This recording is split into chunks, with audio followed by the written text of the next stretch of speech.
In the grand halls of Buckingham Palace, where every gesture is rehearsed and every word measured, something extraordinary happened that shattered centuries of royal protocol. A moment so unexpected, so human, that it reminded the world why some rules are meant to be broken. When a 7-year-old prince looked into the eyes of a grieving guard and made a choice that would echo through the palace walls for years to come, he proved that sometimes the smallest acts of kindness create the biggest waves. This is not just another royal story.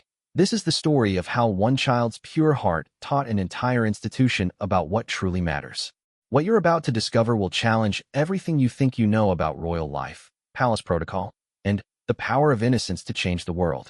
Prepare to witness how Prince Louis defied every rule in the book, and why his actions left even the most seasoned royal staff questioning whether some traditions need to stay in the past. The morning sun cast long shadows across the pristine courtyard of Buckingham Palace as Sergeant James Mitchell adjusted his red tunic one final time.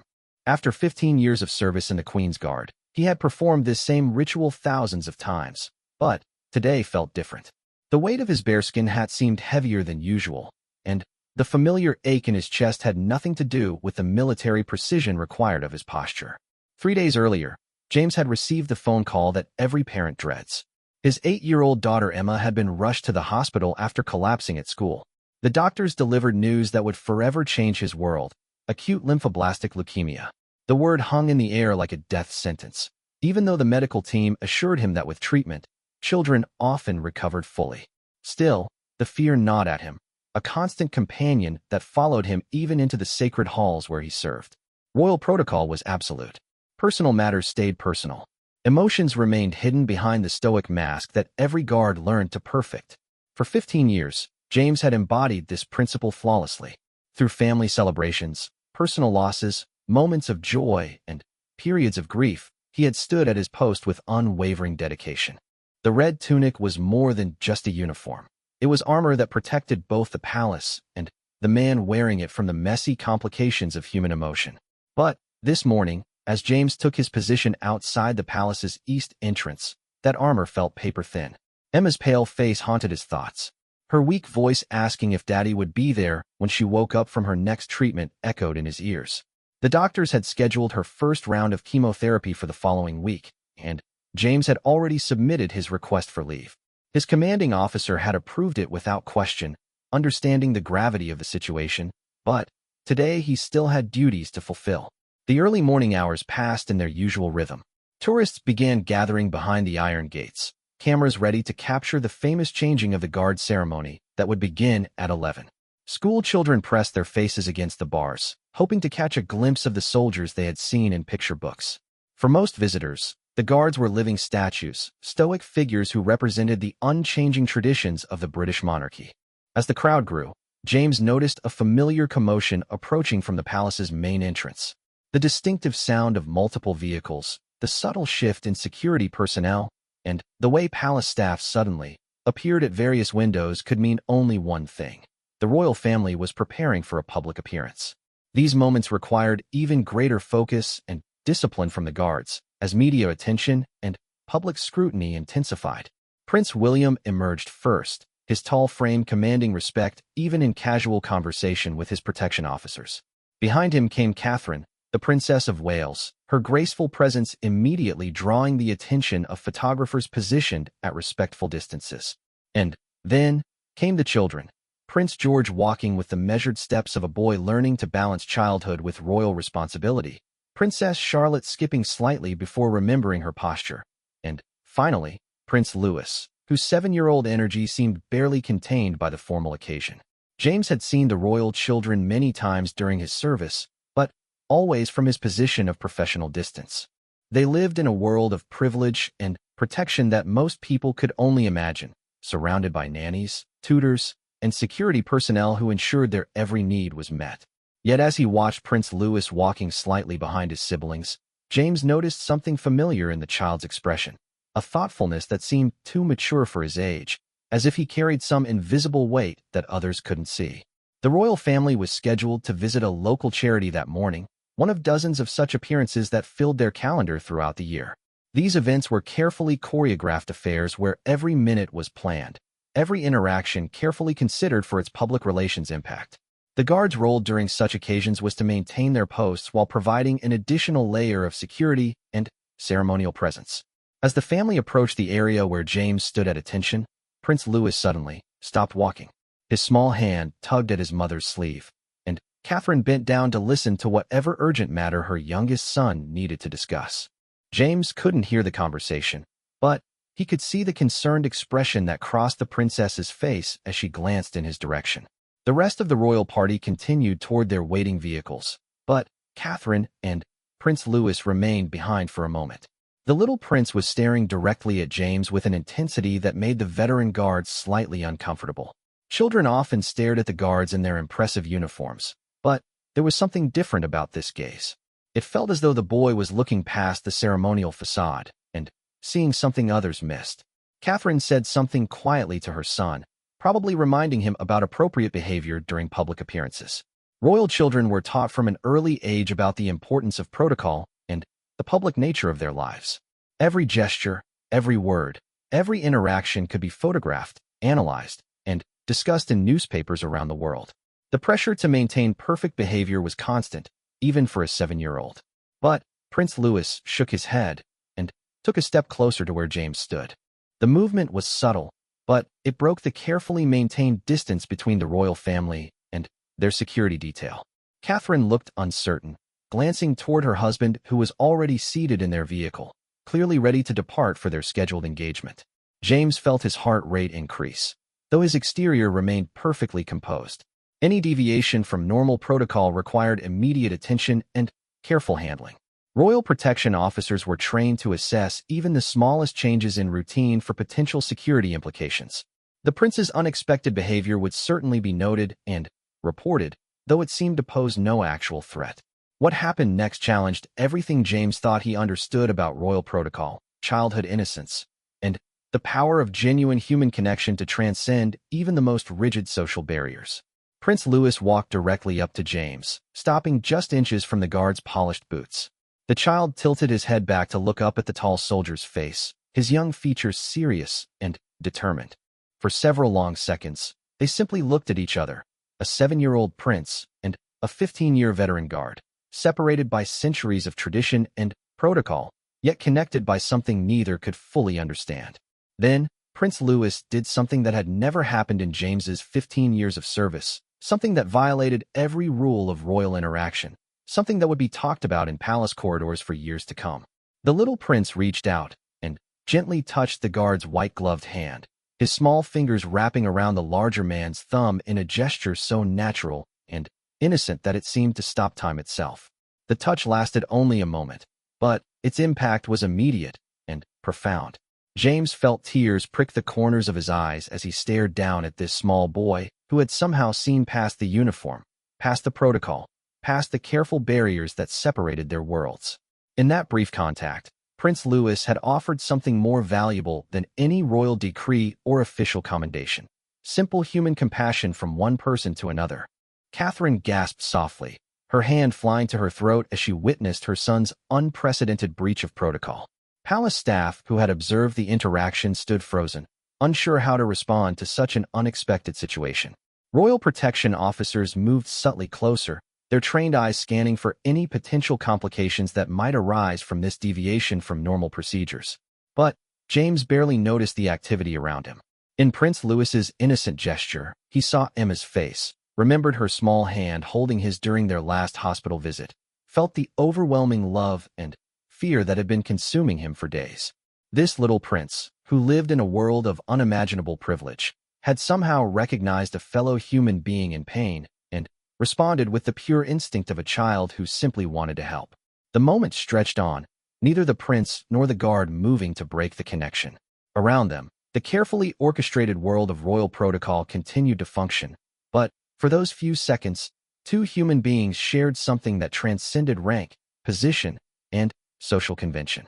It was a reminder that beneath all the ceremony and tradition, the most powerful force in any palace was the simple capacity for one person to recognize and respond to another's need for comfort. The silence that followed Prince Louis's gentle touch seemed to stretch across the entire courtyard, as if the very stones of Buckingham Palace held their breath. Catherine, the Princess of Wales, found herself in an unprecedented situation. As a mother, she felt pride swell in her chest at her son's obvious compassion. As a member of the royal family, she understood the gravity of what had just occurred. Royal protocol existed for countless reasons, developed over centuries to protect both the monarchy and those who served it.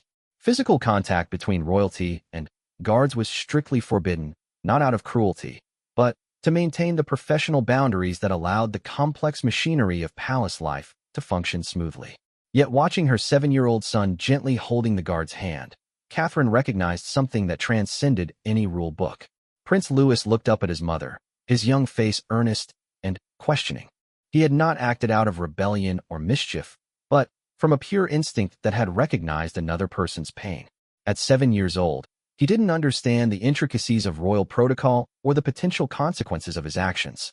He had simply seen someone who looked sad and had responded the way any caring child might respond to a friend in need. "Louis," Catherine said softly, her voice carrying a mixture of gentle correction and unmistakable warmth. She approached her son and placed a protective hand on his shoulder, but she made no move to immediately pull him away from the guard. Something in the tableau before her suggested that this moment required more careful handling than a simple return to protocol. James Mitchell, still standing rigidly at attention, felt the weight of every eye upon him. His training screamed at him to maintain his position, to ignore the breach of protocol as if it hadn't occurred, to wait for his superiors to handle the situation. But the small hand still resting against his own seemed to anchor him to something more fundamental than military discipline.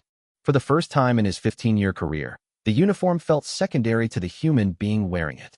The royal protection officers had moved into position around the scene, their faces professionally neutral, but their body language betraying their uncertainty.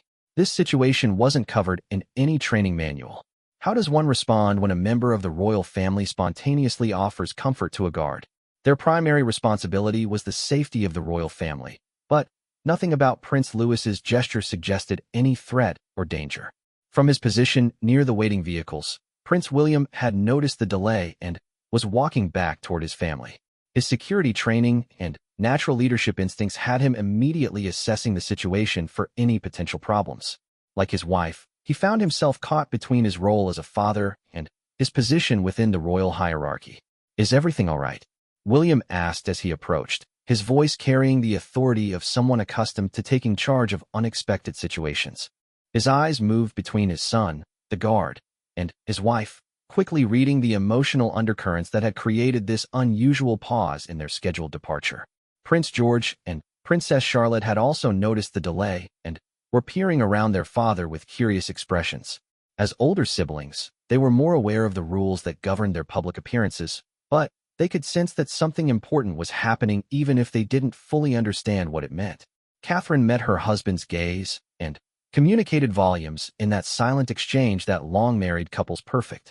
She saw him process the situation, recognize the genuine nature of their son's actions, and make the same calculation she had made. This was a moment that called for wisdom rather than rigid adherence to protocol. Louis noticed that this gentleman seemed sad. Catherine explained quietly, her words chosen carefully to acknowledge both her son's sensitivity and the guard's dignity. He wanted to help. Prince Louis nodded seriously, finally, releasing the guard's hand, but remaining close by his side. "He looks like he needs a friend," the young prince said with the straightforward honesty that children possess before the world teaches them to guard their words. "His eyes look the same way mine do when I'm worried about something." The observation was so perceptive, so genuinely compassionate, that it struck everyone present with its truth. James felt his chest tighten with emotion at being so clearly seen by this small boy. In his effort to maintain professional composure, he had thought his personal struggles were invisible, hidden behind the mask of military bearing that had served him so well throughout his career. Prince William stepped closer to the guard, and for a moment James wondered if he was about to receive a royal reprimand for allowing the breach of protocol to continue. Instead, the future king's voice was gentle and personal when he spoke. "Sir, I hope you don't mind my son's concern," William said, his words acknowledging both the guard's service and his humanity. Louis has always been particularly sensitive to others' feelings, sometimes more than the rest of us realize. The comment revealed something important about the royal family that rarely made it into public view: their awareness of their children as individuals with unique personalities and gifts. Prince Louis wasn't just the youngest member of the royal family. He was a child with his own special way of seeing and responding to the world around him. James finally found his voice, though it took considerable effort to speak around the emotion lodged in his throat. Military training had taught him how to address royalty with proper respect, but the circumstances had moved far beyond formal protocol into something much more personal and meaningful. "Your Royal Highness," he began, his voice steady despite the turmoil in his heart. "The prince's kindness it's more appreciated than he could possibly know." The simple words carried the weight of everything James couldn't say. The fear for his daughter, the isolation of carrying that burden alone, the unexpected comfort of being recognized and acknowledged by someone who had no obligation to notice his pain. In Prince Louis's innocent gesture, James had found a reminder that even in the midst of his darkest worries, compassion still existed in the world. Prince Louis beamed at the guard's words, clearly pleased that his instinct to help had been well received. The smile transformed his serious little face into something radiant, and James found himself smiling back despite the formal nature of his position. "Would you like to tell us your name?" Catherine asked the guard, her question extending an invitation for him to step out of his ceremonial role and into a more human interaction. It was a delicate offer, one that acknowledged his right to privacy while also recognizing that her son's concern had created a connection that deserved acknowledgement. "Sergeant James Mitchell, Your Royal Highness," he replied, and the simple act of stating his name aloud in this context felt like emerging from behind a mask he had worn for so long that he had forgotten what it felt like to remove it. "Well, Sergeant Mitchell," Prince Louis said with the formal tone that children use when they're trying to sound grown-up, "I hope whatever is making you sad gets better soon." The words were simple, spoken without fanfare or ceremony, yet they carried more healing power than any official commendation or royal recognition James had ever received. Here was a child who lived surrounded by luxury and privilege, yet who had recognized and responded to another person's pain with genuine care and concern. The royal family's schedule was already behind, and James could see the subtle signs of impatience from various palace staff and security personnel who were responsible for maintaining the day's timeline. Royal engagements were planned down to the minute, with dozens of people depending on precise timing to ensure everything functioned smoothly. But something remarkable was happening in this moment that transcended scheduling concerns. A 7-year-old prince had recognized pain in another human being and had responded with pure compassion. His parents, instead of immediately correcting his breach of protocol, had chosen to honor his instinct and allow the moment to unfold naturally. Prince William and Catherine exchanged another meaningful look, and James could sense them making a decision that would have repercussions far beyond this single encounter. They were choosing to trust their son's judgment, to validate his compassionate response, and to treat this moment as something valuable rather than something problematic. "Sergeant Mitchell," William said, his voice taking on a more formal but still warm tone. "We're going to be late for our engagement, but I wonder if you might join us for a few minutes after your shift ends today? Louis would like to continue this conversation, and, frankly, so would we." The invitation was unprecedented, a complete departure from the normal boundaries between the royal family and their security detail. James felt his heart skip a beat as he processed what was being offered, not just acknowledgement of his humanity, but an actual invitation to extend the connection that his young prince had initiated. Around them, the carefully choreographed world of royal protocol was quietly adapting to accommodate something that couldn't be planned or scheduled, a genuine moment of human connection that had touched everyone present. The consequences of this encounter were only beginning to unfold, but already it was clear that nothing would be quite the same again. The afternoon sun had shifted considerably by the time Sergeant James Mitchell completed his duties and made his way to the private quarters of Kensington Palace. The invitation from Prince William and Catherine still felt surreal, like something that belonged in a dream rather than his carefully ordered reality. In all his years of service, he had never been invited beyond the formal boundaries that separated the royal family from their security detail. The walk through the palace corridors felt different today.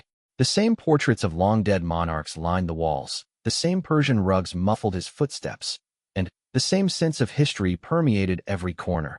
But James found himself seeing it all through new eyes. Where once he had moved through these spaces as a professional guardian, focused solely on his duties and responsibilities, now he felt like a person who had been invited into someone's home. A palace aide met him at the entrance to the family's private wing, her manner warm but slightly uncertain. Clearly, this type of informal invitation was as unusual for the staff as it was for James. She led him through a series of smaller, more intimate rooms that bore little resemblance to the grand public spaces he knew so well. Here were the signs of actual family life. Children's drawings stuck to a refrigerator with magnets, school bags dropped carelessly by a door, a half-completed puzzle spread across a coffee table. It was a reminder that despite their extraordinary circumstances, the royal family faced many of the same daily challenges as any other parents trying to raise their children with love and wisdom. Prince Louis appeared in the doorway before the aide could announce James's arrival, his face lighting up with the uncomplicated joy that children show when someone they like appears unexpectedly. He had changed out of his formal clothes and was now wearing jeans and a sweater that made him look like any other 7-year-old boy, if you could ignore the fact that he lived in a palace. "Sergeant Mitchell," the young prince called out, his voice carrying genuine excitement. "Mummy and Daddy said you could come for tea. I helped make biscuits, but I think I put too much flour in them because they're a bit lumpy." The casual invitation, delivered with such enthusiasm, immediately put James at ease in a way that no amount of formal protocol could have achieved. Here was a child who remembered his name, who had been looking forward to seeing him again, who had spent part of his afternoon making treats to share. It was a level of thoughtfulness that spoke volumes about the kind of family environment the young prince was being raised in. Catherine appeared behind her son, her smile warm and welcoming as she approached James. She had also changed into more casual clothes, and the effect was to make the entire encounter feel more like a social visit than a royal audience. "Please, come in," she said, gesturing toward a comfortable sitting room where Prince William was already waiting. "Louis has been talking about you all afternoon. I think you made quite an impression this morning." James followed them into the sitting room, still feeling somewhat overwhelmed by the unprecedented nature of the situation. The room itself was beautiful but lived in, with family photographs scattered across side tables and evidence of children's activities in every corner. It was exactly the kind of space where important conversations could happen naturally. Prince William rose as James entered, extending his hand in greeting. The gesture was both formal and personal, acknowledging James's service while also welcoming him as a guest in their home. "Thank you for coming," William said sincerely. "I hope our invitation didn't cause any complications with your schedule or your superiors."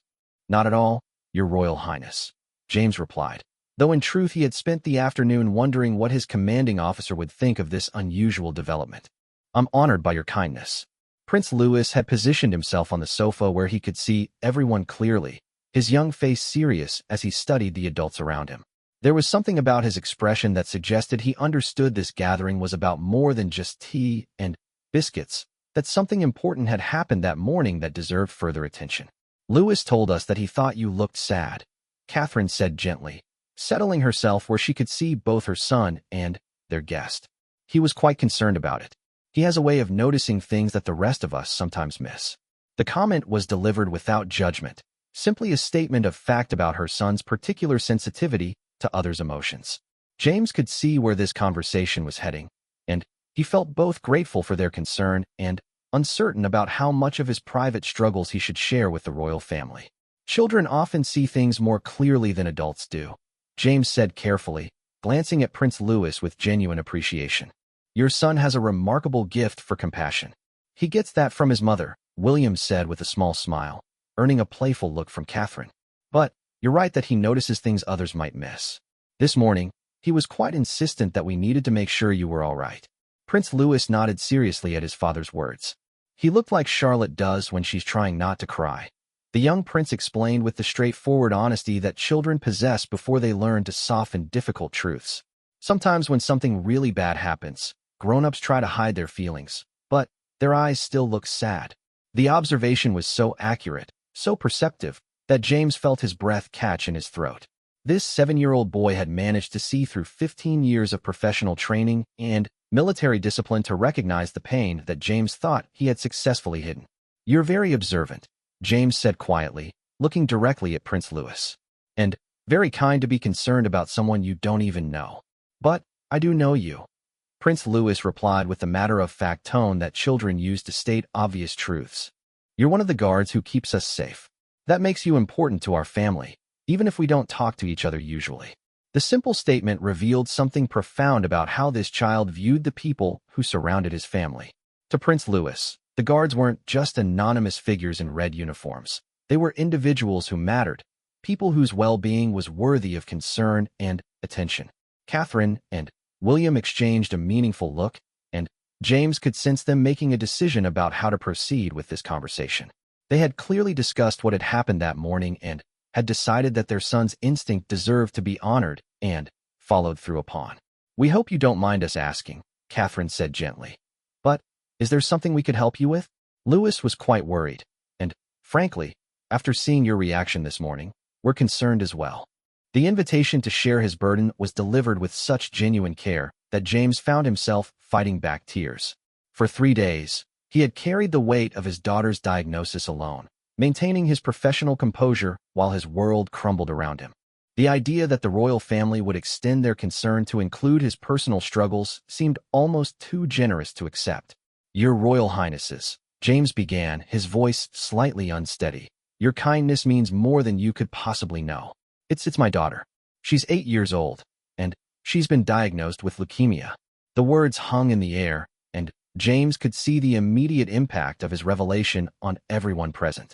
Catherine's hand went to her heart, her face reflecting the pain that any parent feels when hearing about a child in danger. Prince William's expression grew serious and concerned, while Prince Louis looked confused but clearly understood that something very important and scary had been shared. "Oh my goodness," Catherine breathed, her voice full of sympathy. "I'm so sorry. That must be terrifying for you and your family." "What's leukemia?" Prince Louis asked quietly, his young voice carrying the weight of genuine concern. It was a question that demonstrated both his innocence and his desire to understand why this information was causing such strong reactions from the adults around him. James looked at the 7-year-old prince, this small boy who had somehow intuited his pain and had insisted on doing something about it. How do you explain childhood cancer to a child? How do you convey the terror, the helplessness, the overwhelming fear that comes with watching your own child face something so dangerous? "It's an illness that makes children very sick," James said carefully, choosing his words to be truthful without being frightening. "But the doctors have medicine that can help make children better. My daughter Emma is going to be very brave and take the medicine, and hopefully she'll get well again." Prince Louis nodded solemnly, processing this information with the seriousness that children bring to important matters. "Is that why you looked so worried this morning?" "Yes," James said simply. "I've been very worried about her." "That's why you needed someone to be kind to you," Prince Louis said with the satisfaction of someone who had solved an important puzzle. "When I'm worried about something scary, it always helps when someone is nice to me." The profound simplicity of the child's understanding struck everyone in the room. Prince Louis had recognized pain, had responded with compassion, and had correctly identified that sometimes the most powerful medicine for fear and worry is simply knowing that someone else cares. "You know," Prince William said thoughtfully, "we've been involved with several children's hospitals through our charitable work. I wonder if there might be ways we could help Emma and your family during this difficult time." The offer was made carefully, with sensitivity to James's pride and independence. It wasn't charity being offered, but rather the genuine desire of parents to help another parent facing every family's worst nightmare. James felt overwhelmed by the generosity being extended to him, but even more than that, he was moved by the recognition that this conversation had started with a 7-year-old boy's simple act of compassion. Prince Louis had seen someone in pain and had insisted on doing something about it, and his parents were following his lead by looking for ways to help. "I don't know what to say," James said honestly. "Your kindness, all of this, it's more than I ever could have imagined." "You don't need to say anything," Catherine replied warmly. "Sometimes the best thing we can do is simply let people know that they're not alone in their struggles." Prince Louis slid off the sofa and walked over to where James was sitting. Without hesitation, the young prince reached out and gently patted the guard's arm, the same instinctive gesture of comfort he had offered that morning. "I'm going to pray for Emma tonight," he said simply, "and maybe tomorrow you won't look so sad anymore." In that moment, James understood that he had witnessed something truly remarkable, a child who had learned that recognizing others' pain and responding with kindness wasn't just nice behavior, but a fundamental responsibility of being human. Prince Louis hadn't just broken protocol that morning. He had demonstrated a level of emotional intelligence and compassion that most adults struggle to achieve, The following weeks brought changes to Buckingham Palace that no one could have predicted. What had started as a single moment of compassion between a young prince and a worried guard began to ripple outward in ways that touched every corner of palace life. The story of Prince Louis's spontaneous kindness had spread quietly through the staff, creating a new awareness of the human beings behind the uniforms and formal roles. Sergeant James Mitchell found himself navigating an entirely different world than the one he had known for 15 years. Emma's first round of chemotherapy had begun, and, true to their word, Prince William and Catherine had quietly arranged for the family to receive support from the royal family's network of medical contacts. It wasn't fanfare or publicity. It was simply one family helping another during an impossible time. The children's hospital where Emma was receiving treatment suddenly found itself with improved funding for family support services. A new program appeared that provided comfortable accommodation for parents who needed to stay overnight with their children during treatment. The program appeared without any public announcement or royal fanfare, but James recognized the quiet efficiency with which the royal family approached their charitable work. Prince Louis had been asking about Emma regularly, his young mind struggling to understand why some children got sick while others stayed healthy. His parents had used his questions as opportunities to teach him about empathy, about the random nature of illness, and about the importance of supporting others during difficult times. "Can we send Emma something to make her feel better?" Prince Louis asked one evening as the family gathered for dinner. The question had become a regular part of their conversations, along with his nightly prayers for the little girl he had never met but whose welfare had become important to him. "What did you have in mind?" Catherine asked, always curious about her son's thought processes and grateful for his continued compassion. "Maybe she would like some of my books," Prince Louis suggested seriously. "When I'm sick, it helps when someone reads to me, and I have lots of books that might make her laugh."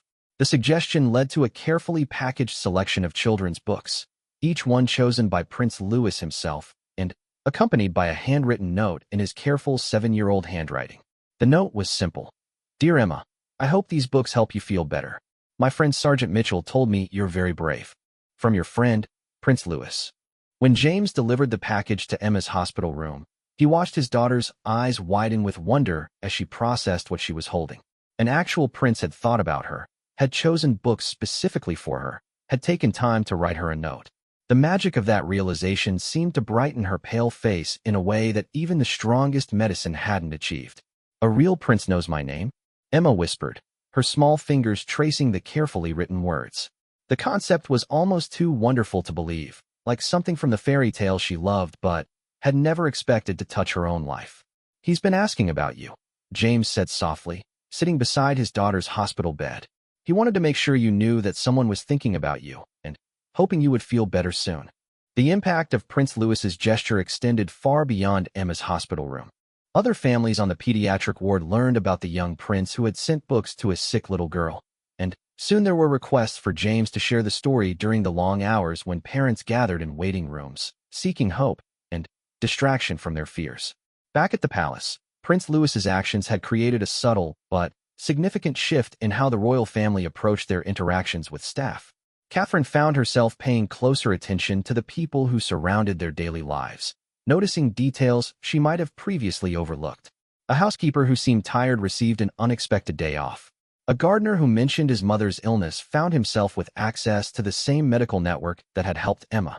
Prince William began incorporating more informal moments into his schedule, times when he could speak with staff members as individuals rather than simply acknowledging their professional service. The changes were small, almost invisible to outside observers, but they created an atmosphere where people felt seen and valued in ways that went beyond their job descriptions. The most significant change, however, was in Prince Louis himself. The positive response to his act of kindness had reinforced his natural instinct to notice and respond to others' needs. He began pointing out when people looked sad or worried, asking his parents if there was something they could do to help. His emotional intelligence, already remarkable for a 7-year-old, seemed to be developing into something truly exceptional. "Sergeant Mitchell looks much happier now," Prince Louis observed one morning as they passed the guard during their walk through the palace gardens. His eyes looked different than they did before. Catherine followed her son's gaze and realized he was absolutely right. James's posture was still perfectly military, his uniform still impeccable, but there was something lighter about his expression. The crushing weight of fear and isolation that had marked his features weeks earlier had been replaced by something that looked remarkably like hope. "Why do you think that is?" Catherine asked, curious about her son's assessment. "Because Emma is getting better," Prince Louis said confidently. "And because he knows people care about him now. When you're scared and nobody notices, it makes everything worse. But when people care about you, scary things don't feel so scary anymore." The wisdom in his words struck Catherine with the force of revelation. Her 7-year-old son had articulated something profound about human nature and the healing power of community support. He had learned, through his own experience of reaching out to James, that acknowledging someone's pain and offering compassion could actually change their ability to cope with difficult circumstances. Later that week, Emma was well enough to visit the palace. The visit was private, arranged quietly without media attention or public fanfare. For Emma and her family, it was a chance to thank the royal family in person for their kindness. For Prince Louis, it was an opportunity to meet the brave little girl he had been praying for. The two children met in the same garden where Prince Louis had first noticed his father's guard looking sad. Emma was still pale from her treatments, still wearing the bright scarf that covered her head where her hair had been lost to chemotherapy, but her eyes were bright with excitement at this incredible adventure. "Are you really a prince?" she asked with the directness that only children can manage, studying Prince Louis as if trying to determine whether he matched her mental image of what princes should look like. "Yes," Prince Louis replied seriously, "but I'm also just a regular boy who goes to school and has to clean up his toys and sometimes gets in trouble for talking too much during dinner." The answer delighted Emma, who had been slightly nervous about meeting actual royalty. The idea that a prince could also be a normal boy who faced the same daily challenges she did made him seem much less intimidating and much more like a potential friend. They spent the afternoon playing in the garden, their laughter echoing off the palace walls as they chased each other through carefully maintained flower beds and climbed on garden sculptures that had probably never been intended as playground equipment. For both children, it was a perfect afternoon. Emma temporarily forgot about hospitals and treatments, while Prince Louis enjoyed the simple pleasure of making a new friend happy. Watching from a discreet distance, James felt his heart full in a way it hadn't been since before Emma's diagnosis. The sight of his daughter playing and laughing, her energy restored by the magic of new friendship, and the knowledge that a prince cared about her welfare, seemed to confirm what the doctors had been telling him. Children had remarkable powers of recovery when they were surrounded by love and hope. "She's a remarkable little girl," Catherine said softly, joining James as they observed their children's play. "So brave and strong.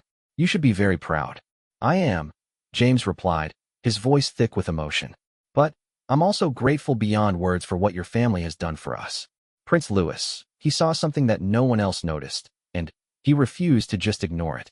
That kind of compassion is rare at any age, but especially in a 7-year-old. "He learns from watching us," Catherine said thoughtfully, "but he also teaches us things we didn't know we needed to learn. This entire experience has reminded our whole family about what really matters and what our positions should be used for."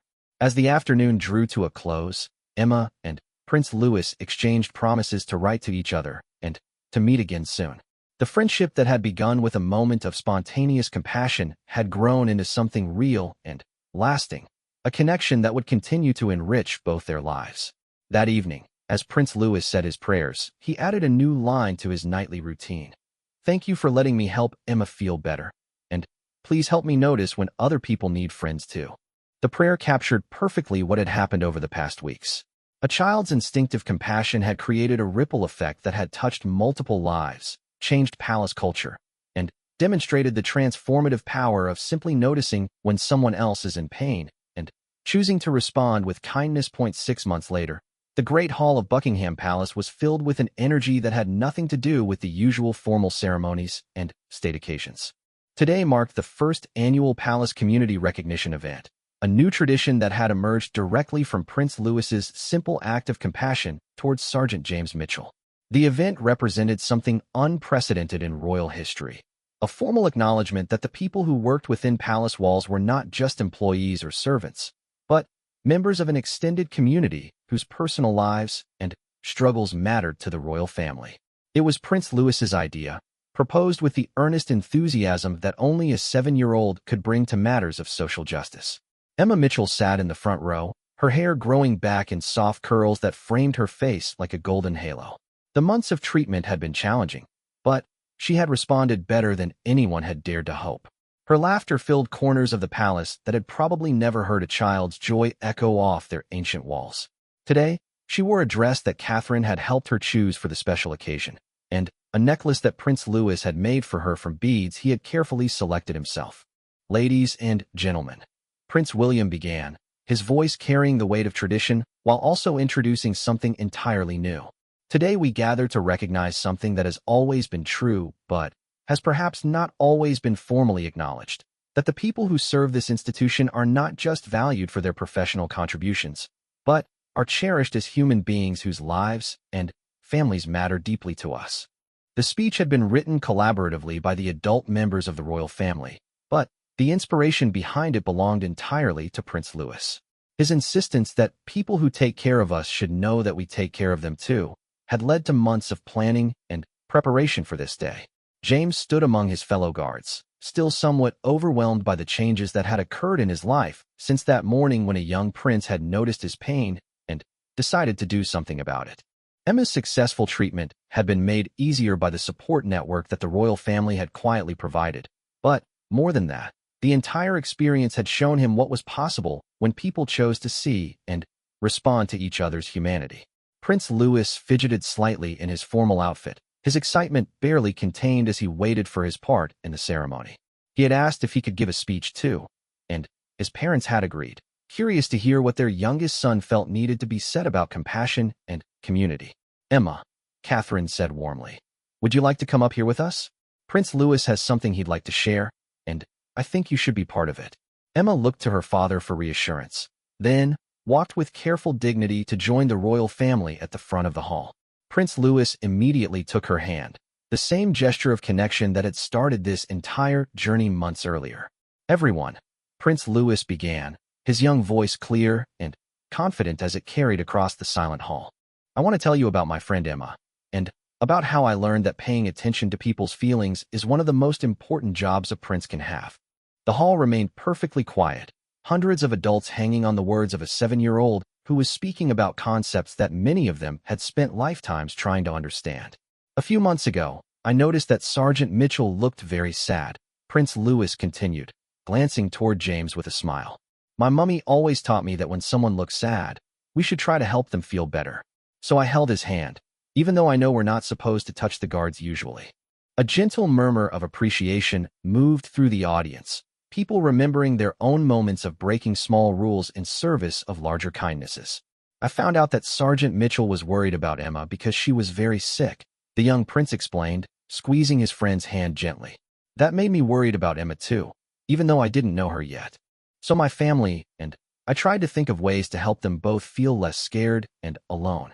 Catherine felt tears prick her eyes as she listened to her son articulate lessons about empathy and action that many adults struggle to learn.